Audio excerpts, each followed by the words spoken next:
Let's turn to Daniel chapter 2. I want to start there before we look at Revelation chapter 14.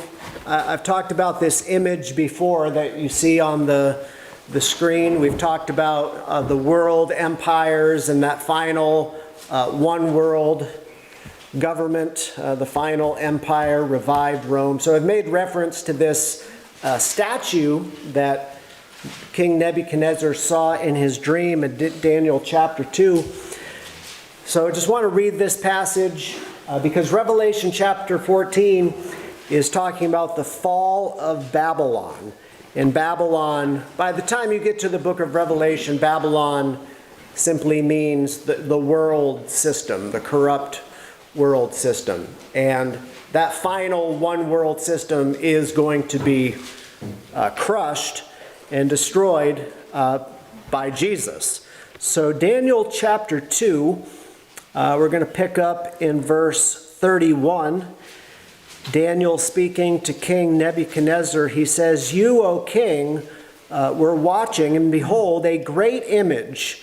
This great image, whose splendor was excellent, stood before you, and its form was awesome." And this is his dream. So Daniel's explaining what he saw. This image's head was of fine gold, its chest and arms of silver, its belly and thighs of bronze, and its legs of iron, and its feet partly of iron and partly of clay. What did we say this represents? The head of gold is what? Well, the answer's right here, Babylon. Then you go down, the next empire was Medo-Persia, and then Greece, and then finally Rome, and then the legs of iron, or the feet partly of clay, that is the revived Roman Empire. So the final New World Order, final kingdom of Antichrist, the one world government during the tribulation will be the revived Roman Empire. So verse 34, this also happened in Nebuchadnezzar's dream. Daniel says, "You watched while a stone was cut out without hands, which struck the image on its feet of iron and clay, and broke them in pieces." And then he goes on to say in verse 35 that stone, it struck the image, and the stone became a great mountain, and it filled the whole earth. What do you think the stone represents? The stone represents Christ and his kingdom. So you have the kingdom of this world and revived Rome, and it's destroyed by Christ, and Christ then sets up his kingdom, his millennial kingdom, which lasts for 1,000 years. Okay, with that said, let's turn to Revelation chapter 14, and this is what we're going to be looking at in this chapter, the fall of Babylon. So right now, God's people, we're in a minority, right? We've always been in a minority, even in, the Holy Roman Empire, where people will say sometimes that, Christianity ruled Europe. No, it was a false form of Christianity, sort of an imposter replacement that, not to say there wasn't true Christians within the empire, there was, but really it was a false form of Christianity that ruled Europe. Because true believers were persecuted. During the Reformation, true believers were persecuted. So right now, we're in the minority, and who's in charge of the world system right now? Yeah, Satan is the prince of the power of the air. He's called the god of this age. So this corrupt world system is going to come to an end, and that happens, well, it's being described here in Revelation 14. But let's begin with verses 1 through 5. Before we get into that, we see a little more information about this group known as the 144,000. John writes, "Then I looked, and behold, a lamb standing on Mount Zion, and with him 144,000, having his Father's name written on their foreheads. And I heard a voice from heaven, like the voice of many waters, and like the voice of loud thunder. And I heard the sound of harpists playing their harps, and they sang, as it were, a new song before the Lord, or before the throne, before the four living creatures and the elders, and no one could learn that song except the 144,000 who were redeemed from the earth. I mean, this speaks of the close relationship they have with Christ. Verse 4, these are the ones who are not defiled with women, for they are virgins. These are the ones who follow the Lamb wherever he goes. These were redeemed from among men, being first fruits to God and to the Lamb.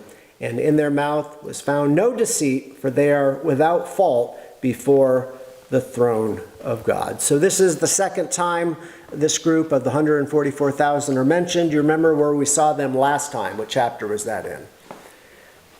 Revelation chapter 7. Where, remember, 12,000 from each of the 12 tribes were sealed. And what the 144,000 do is they basically act as evangelists and missionaries, and they go out and they preach the gospel during the tribulation period. So this vision is of them standing with Christ on where? On top of Mount Zion. Now, where is Mount Zion? Well, this is either a heavenly vision, and John sees them in like Mount Zion in heaven, or it's in Jerusalem. But either way, this speaks of their close connection with the Lord they serve. It's probably Mount Zion in Jerusalem.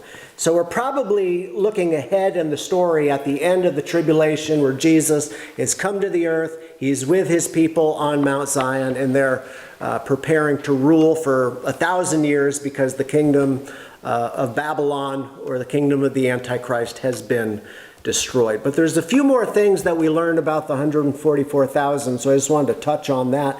And we notice they have the mark of God in their forehead, and that is in contrast to what other mark?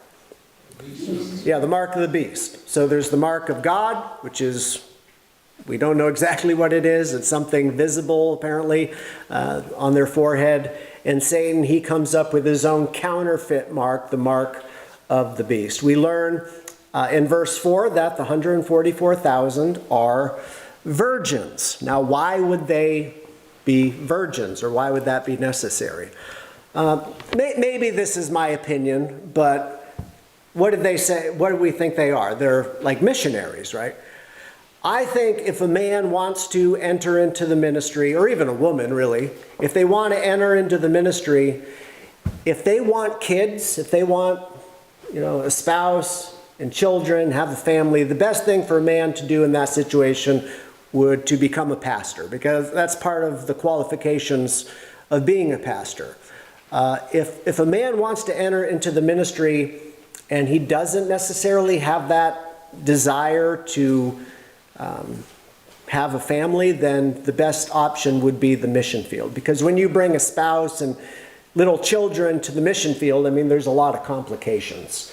So the 144,000, they're virgins for life. They have no spouse, no kids. The point is they are 100% devoted to God. Because if you're married and you have a family, half the time you need to be spending with them. So the 144,000 are sold out. What else do we learn for them, or about them? There's no deceit in their mouth. So everything they're preaching is 100% true, as opposed to sort of the preachers today where, let's face it, you pick any random preacher in the United States, whether or not he's preaching the truth or not is you get a 50-50 shot probably. But these men preach the truth. Also, it says that they're without fault. Now, what does that mean? Does that mean they're perfect? They're without sin? No, it's just that there's no obvious sin in their life. So just one thing before we move on to the main section, main things we're going to be looking at. I think this is a good opportunity to talk about how to interpret the Bible. And do you take it literally? Do we take the Bible literally? Yes, but we don't interpret the Bible as people might say a wooden literalism. So when it says that they were without fault, that doesn't mean they've never in their entire life, never done anything wrong. Like, you don't want to interpret that to the extreme. So there are things in Revelation that are symbolic. These statements that, they're without fault. You have to compare that with other passages that all have sinned and come short of the glory of God. So it's not saying that they were perfect. It's just that you look at them, these are godly men, sold out for Jesus, commit their lives to him, and they spend their time as missionaries preaching the gospel all around the world. So I think we have a good handle of who the 144,000 are, right?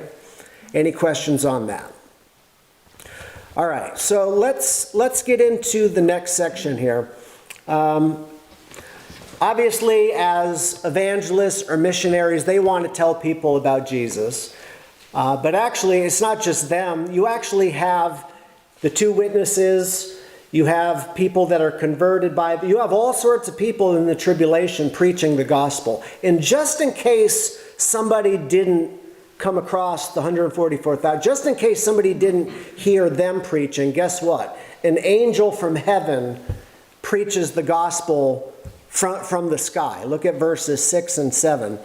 Then I saw another angel flying in the midst of heaven, having the everlasting gospel to preach to those who dwell on the earth, to every nation, tribe, tongue, and people, saying with a loud voice, "Fear God and give glory to him, for the hour of his judgment has come, and worship him who made heaven and earth, the sea, and the springs of water." So in the tribulation, here's the thing, everybody gets a chance to hear the gospel. I would say living in the United States of America, people that are our age, okay, who's the youngest person in here? 20, how old are you, Patrick? 32. Okay, 32. And the oldest person? Okay, so from 32 to 90. I would say anyone in that age group, anyone in this country in that age group has probably heard something about Jesus, right? I would say the odds are pretty good.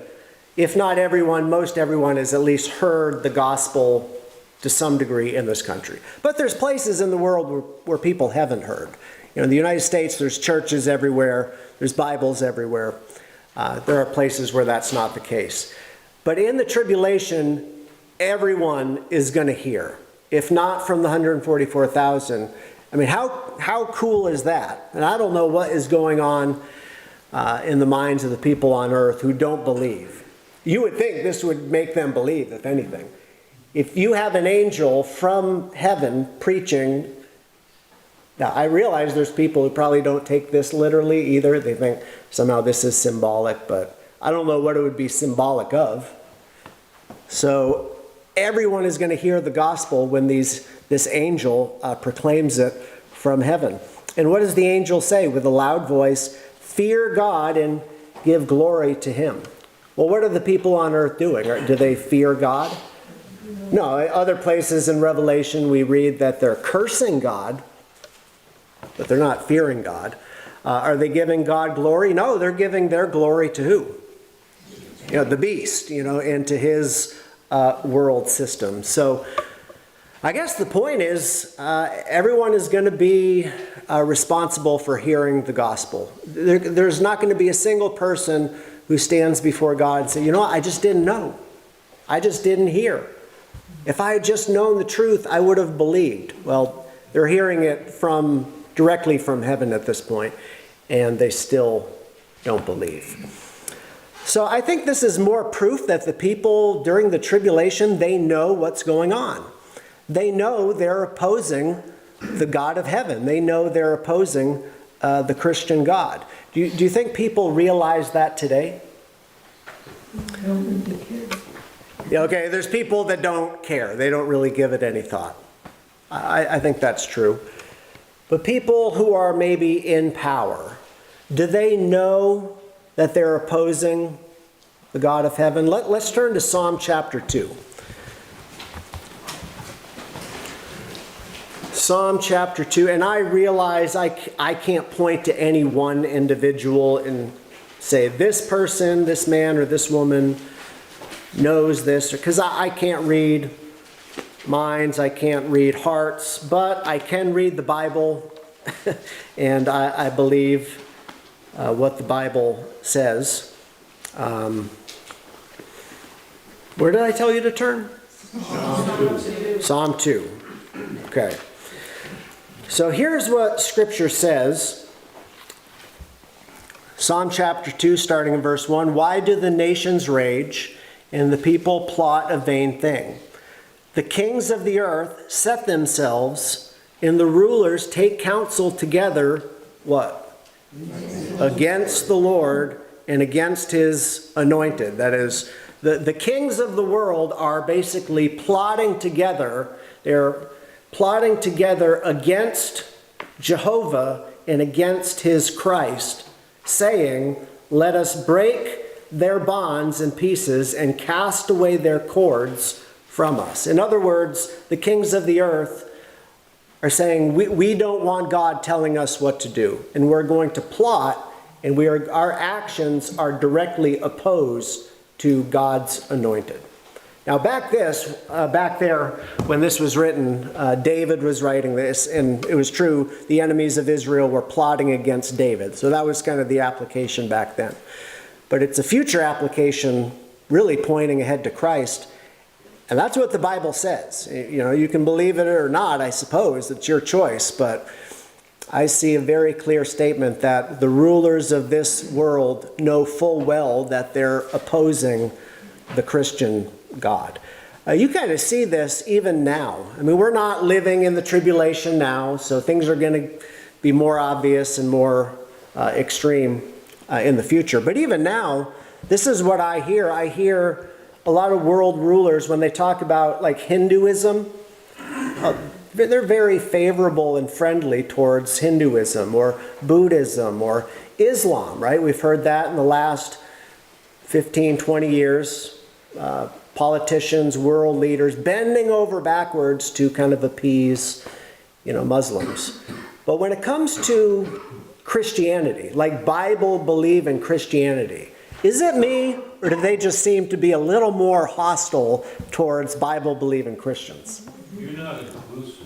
Yeah, it ain't me. I'm not imagining this. They definitely have. Yeah, we're not inclusive. Of course, a lot of Muslims aren't inclusive either. But again, there's a bias against the Christian God. So I would submit this is happening even at this moment. But during the tribulation, the final kingdom of Babylon is directly set against Christ. This is the battle.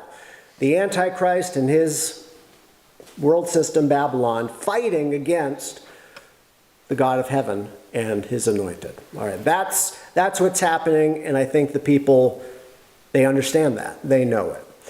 Any questions on that? Do you agree? And that's not to say every human being on earth, but generally speaking, they understand what's happening. So we see in verse 8 that this world system is going to collapse. It's going to be destroyed. And again, it's an angel from heaven declaring it. Verse 8, John says, and another angel followed, saying, Babylon is fallen, that great city, because she has made all nations drink of the wine of the wrath of her fornication. So the one world system is called Babylon. When you hear the word Babylon, is that what you think of? Have you heard any other definitions? Like if you're reading in the Old Testament where they're talking about Babylon, it's the literal physical kingdom that was located in what is now modern day Iraq. But Babylon, they were like the archetypical enemy of God's people. So that name Babylon was just carried over into the New Testament as a label for the people who oppose God. So it's not literally Babylon, but it's the one world system that seeks to replace God. When it says Babylon is fallen, notice it's repeated. Is fallen, is fallen. What do you think that means? Like, it's not just destroyed, it's like it's really wiped out. It's fallen, so it's emphasized its total destruction.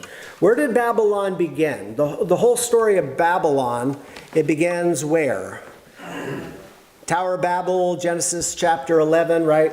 What happened with the Tower of Babel? They built a tower that it says we're going to build a tower reaching into the heavens. Now I don't really believe the people, because sometimes modern man thinks that ancient man was just stupid or something, and they had these absurd. They didn't really think that they were going to build a tower like literally to heaven. It was going to reach out into the sky. It was like a ancient equivalent of a skyscraper. So that's probably what it means, reaching into the heavens or up to heaven.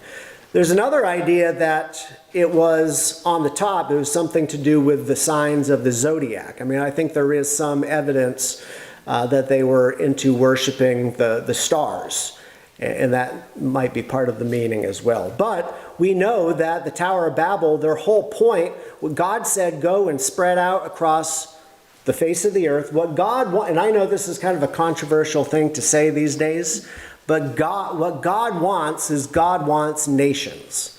He wants individual nation states. Babylon, or the Tower of Babel, was trying to create a one world system, an empire right there. God said, spread out, you're going to have your own nations, your own tribes. And they said, no, we're not going to spread out. We're all going to stick together, and we're going to build a tower to heaven, and we're going to, remember what they said, we're going to make a name for ourselves. So whenever there's an empire or like a one world system, today we might call it globalism, right? Where nationalism is bad, nations are bad, we need to have a world community. Anytime you see that, that's the spirit of Babylon.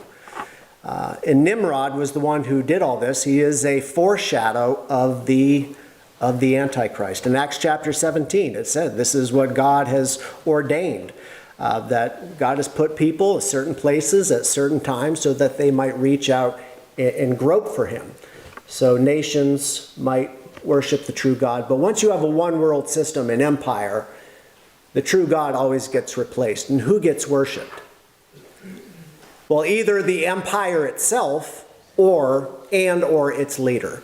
Because usually, you can't separate, the dictator or the emperor from his system. Isn't that what happened with Rome? Rome might have been seen as this glorious thing, but they were actually worshiping who? They were worshiping Caesar. Like, he was seen as a god. So that's one reason why God does not want a one world system. That's why I put this statue up here, this image that Nebuchadnezzar saw in his dream. That's what it represents. The first one world system, you could say, is the Tower of Babel. But the great power that formed was Babylon. And then the next empire that took over, Medo-Persia. Then the next empire we've all heard of, Alexander the Great. Right? I forget, nobody conquered more land in a quicker amount of time than Alexander the Great. And he died young. He could have taken a lot more territory. And then after him came the Roman Empire. Like I said, Caesar was worshipped. Do you remember, I forget when we talked about this, but the Babylonian system, they had a religion. It's called Babylonian Mystery Religion. And they worshiped the Queen of Heaven, and the prophet Jeremiah talked about that. Well, that same religion was kind of passed on to each empire. So by the time you got to Rome, the Roman Empire, they had their own pagan religion. And the priest, the pagan high priest, was called Pontifex Maximus. Who remembers us talking about this? Okay, and then once Caesar, I think it was Caesar Augustus, he was the Caesar who really expanded his power, and I think he was the first Caesar that was worshipped as a god. Well, he took that term Pontifex Maximus and he took that title for himself. That not only is he the leader of the one world empire, now he's also the head of the religion, and he's the object of worship in that religion. So he's the head of the Roman Empire, and he was their god, right? Like, you're aware of this. When the Roman Empire fell, it was replaced with what? Come on now. Someone's got to say it. I've given you the answers up until this point. Holy Roman. Thank you. Yes, the Holy Roman Empire is what took the place of the Roman Empire. Well, what happened to that title, Pontifex Maximus? Who took it from there? The Pope. And once again, the Pope was sort of that man who was ruling over the empire. I mean, he was the real authority, and he basically took that place as the God-man. Now, the Catholic Church will say that, well, he doesn't really mean he's God. Well, some popes, if you look at some of their quotes, you think some of them probably did believe that. But yeah, technically he's in the place of Jesus, but he has this title of Pontifex Maximus. So basically that one world system continued from Rome to the Holy Rome. That spirit was still alive, and it's still alive today. Now you can argue today, where is it? Is it within the United States? Some people think the United States is Babylon. I don't think the United States is Babylon, but I think that spirit is alive and well of a corrupt, plans for a one world government, along with this false religion, and the two are going to be merged in the end times. So notice, let's see, it's verse 8. What does it say? And another angel followed, saying, Babylon is fallen, that great city, because she has made all nations drink of the wine of the wrath of her fornication. I just find it interesting that the term wine is used. So the wine of the wrath of her fornication. Look at verse 9. Then a third angel followed them. So you have these angels proclaiming things from heaven. What did the first angel proclaim? Fear God. The gospel, yep, fear God. The next one proclaimed Babylon is fallen. And then the third angel, verse 9, followed them, saying with a loud voice, if anyone worships the beast and his image and receives his mark on his forehead or on his hand, he himself shall also drink of the wine of the wrath of God, which is poured out full strength into the cup of his indignation, and he shall be tormented with fire and brimstone in the presence of the holy angels and in the presence of the Lamb. It just, as far as the wine goes, when we get to chapter 17, we see that the harlot, that kind of corrupt, false religion, John says, is seated on 7 mountains. Rome has historically been known as the city on 7 hills. And he says that the woman had a golden cup in her hand. And what was in the cup? Well, presumably we're talking about the wine is in the cup. So just planting those seeds in your mind when we get to chapter 17 as far as what or who that's describing. But this verse 10. So this cup that the Antichrist, his world system, he's causing everyone to follow him, buy into his religion, that system. Those who do are going to drink of the wine of a different cup. And what's that? The cup of God's wrath. I think verse 10 has to be the most clear verse in all of the Bible that speaks about the eternal nature of hell. I know this isn't a subject that anyone likes. No one likes to talk about this, but there's a lot of people today who deny that the Bible teaches hell. Okay, a lot of popular pastors have have denied the existence of hell. And that's kind of a trendy thing right now. We've dealt with that locally. There's that thing last year, people denying the existence of hell. Verse 10, what does it say? That the people who basically follow the Antichrist and his world system, it says, they shall be tormented with fire and brimstone in the presence of the holy angels and in the presence of the Lamb. And then Revelation 14:10, sorry, I might have mixed up the verses. The smoke of their torment ascends forever and ever, and they have no rest day or night who worship the beast and his image, and whoever receives the mark of his name. So, long story short, there's a lot of people who will go back in the Gospels and they'll say, well, Jesus talked about hell as everlasting destruction, and they'll say, well, see, destruction means you're just annihilated. So people would either deny that hell exists, or they say, people are thrown into the lake of fire and they're just burnt up and they cease to exist. So the term would be annihilation. Well, you see, though, in this verse, that the people who are there are what? They're conscious. They're awake. The smoke of their torment ascends forever and ever, so there's the eternality of it, and they have no rest day or night who worship the beast and his image. So the people who give their life, they reject Christ and give their lives to Antichrist and his false system. According to John, who's giving John this revelation?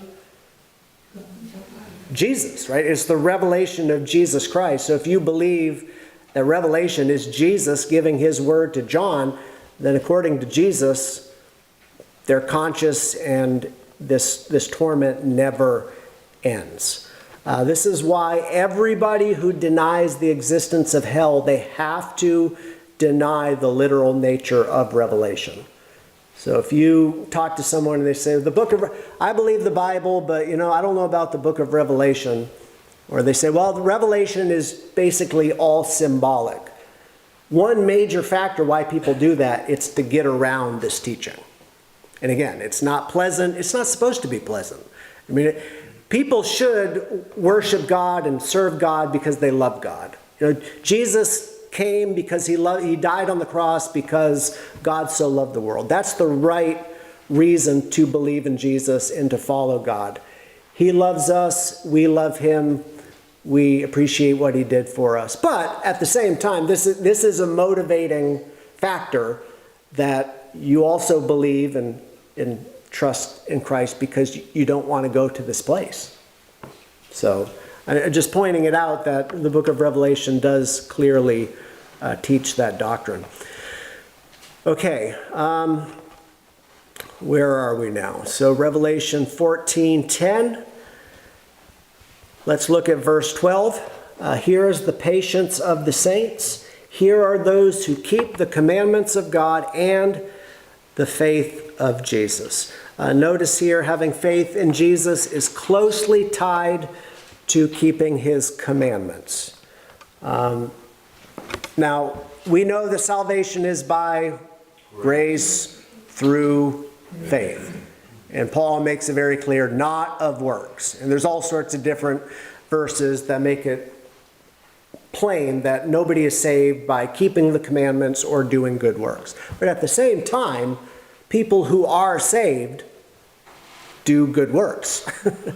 Right? Jesus said, and I repeat this probably more often than any other verse, but Jesus said, John, 14, verse 15, if you love me, keep my commandments, because that's really one of the signs of a true convert, that they actually obey Christ. They have a desire to obey Christ, as opposed to the people of Babylon, who are in this world system. Do they have any concern for obeying Christ? It's like Jan said, they don't care. And that's a best case scenario, that they're just not concerned about it. Some people, we probably know people like this, they just find it, they make sport of, breaking commandments. They seem to find some pleasure in it, and they want to try to get other people to do that as well. So Jesus makes it very clear here that there is a connection between trusting the faith of Jesus and keeping the commandments. Verse 13 is a really interesting statement. Another voice from heaven, this time saying to John, "Blessed are the dead who die in the Lord from now on." I don't know if that strikes you funny, but it kind of, blessed are the dead. How would you interpret that statement?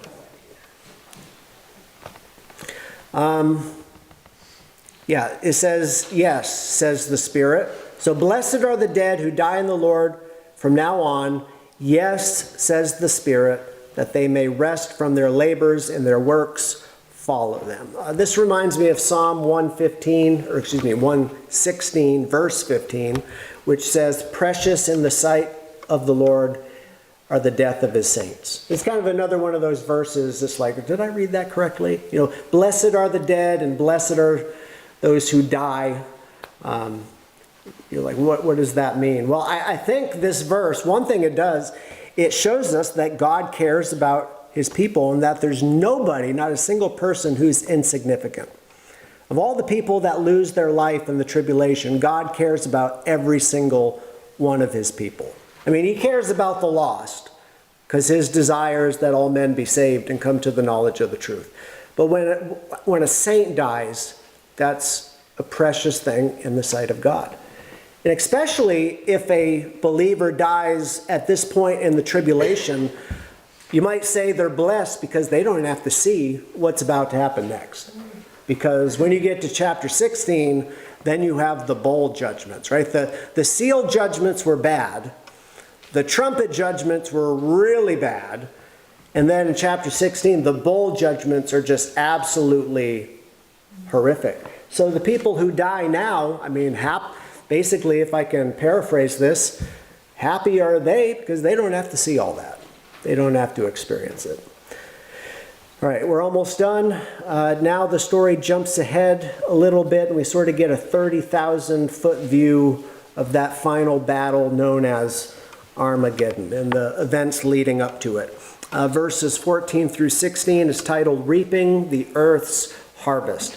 John says, "Then I looked, and behold, a white cloud, and on the cloud sat one like the Son of Man, having on his head a golden crown, and in his hand a sharp sickle. And another angel came out of the temple, crying with a loud voice to him who sat on the cloud, 'Thrust in your sickle and reap, for the time has come for you to reap, for the harvest of the earth is ripe.'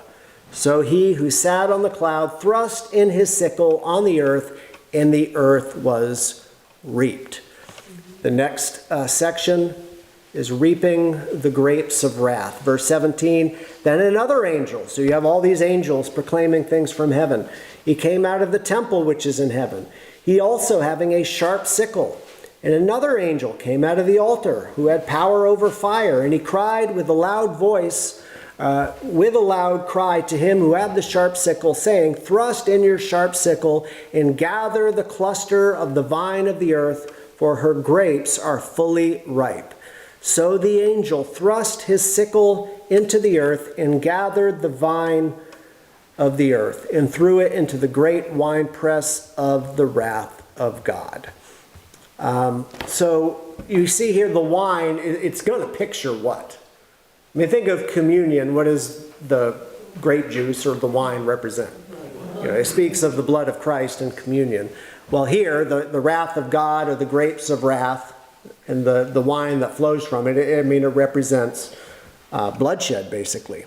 And you get this verse 20. This is probably the most memorable verse of the whole chapter. People all have asked me about this verse many times. It says, "And the winepress was trampled outside the city, and the blood out of the winepress was up to the horses' bridles for 1,600 furlongs." Now, how high is a horse's bridle? It depends on the horse. You're talking at least 4 to 5 feet tall, right? Well, let's just say 5 feet.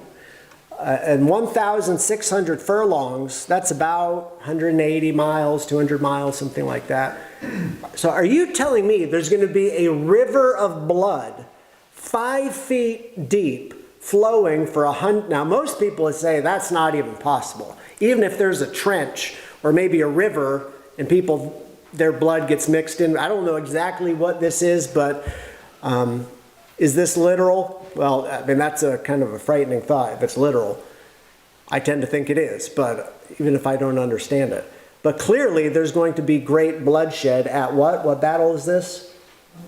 Yeah, Armageddon. This is like the battle to end all battles. And technically it's not even the last one, but just as far as maybe being literal, there's back in chapter 9 an idea. Many believe there's going to be a 200 million man army that marches from the east.